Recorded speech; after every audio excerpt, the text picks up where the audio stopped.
العالم من تطور تكنولوجي خصوصا في مجال التواصل والمراسلات، إلا أن هذه الوسائل قديما كانت محصورة في حمام الزاجل، وتربية هذه النوعية ما زالت موجودة في ديالى، حيث إقامة المسابقات والمهرجانات الخاصة بهذه النوعية من الطيور. تفاصيل أكثر بصحبة الزميل عمر العبيدي والتقرير التالي نتابع. يعد البريد الإلكتروني والهاتف النقال وغيره من الوسائل الحديثة طفرة علمية في مجال الاتصالات التي أزاحت ساعة البريد عن عرشه، والذي بدوره سبق له أن حال طائر الزاجل إلى مجرد ماض مندثر يستحق منا هذا الطائر أن نستذكره وأن نوليه الاهتمام الذي يستحقه.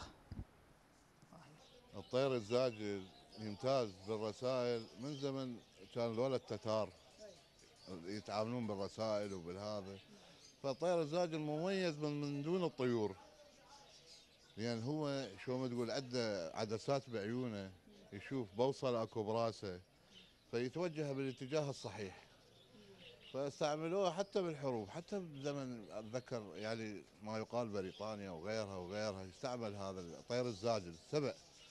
سووا لجان مال الزاجل اختام يصير بالجنح ماله ويحلون من مسافات طويله، وهم سباقات دخلوا بغداد خاصه بعقوبه اشتركت بها ديالى، جابوا هم خوش يعني مراكز جابوها، وشوف الطير يعني رقم خيالي ينضرب، يعني ملايين ينباع. اي السعر ماله الزوج هذا ابن فلان اصاله فلان بوكمان ما ادري شنو، هاي السوالف كلها عندهم. عندنا هذه الطيور نوعيه من الزواجل، هاي قبل كانوا يدزون بها رسائل، اي هسه حاليا هم يدزون بها يحلوها، يعني يتراهنون بها، يعني مثلا يتراهنون بها من الفاو لديالى او البغداد، اي مثلا من كركوك سليمانيه بعد ابعد. كل موسم يشارك مربي حمام الزاجل في محافظة ديالى في سباق المسافات والتي تصل إلى مئات الكيلومترات، وتسجل الأنواع النادرة المهجنة لتحصد أرقاما قياسية في كل مشاركة، ليس لكسب مادي بل تولعهم هذه الهواية. تميزت مدن عدة في محافظة ديالى ومنها منطقة بعقوبة، عما سعرها فيصل إلى مئات الدولارات للزوج الواحد. نربي احنا على الأصالة مالته، نشوف إذا الأصالة مالته يعني مضبوط هذا نجنيه.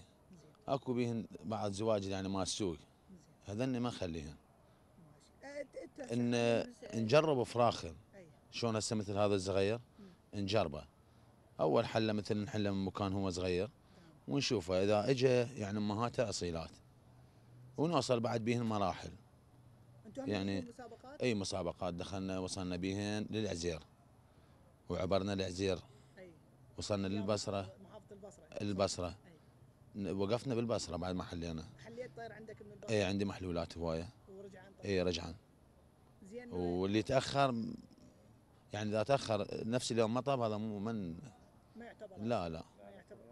نفس يعني اليوم. شنو يرجع نفس اليوم يرجع؟ نفس اليوم لازم يطبن. نفس اليوم. ويبقى عاد على السباق ياهل يروح مثل يودي ملاته مراحل. اي حصلتوا مراكز بالمسابقه؟ اي ايش حصلت يا مركز؟ يعني انا حصلت مركز الثاني. على مستوى محافظه ديالى لو على مستوى العراق؟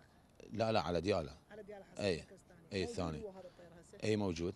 بش قد استغرق ورجع؟ والله هذا رجع انا اقول لك، لان هذا تاخر عندي، رجع تقريبا الساعه بالاربعه.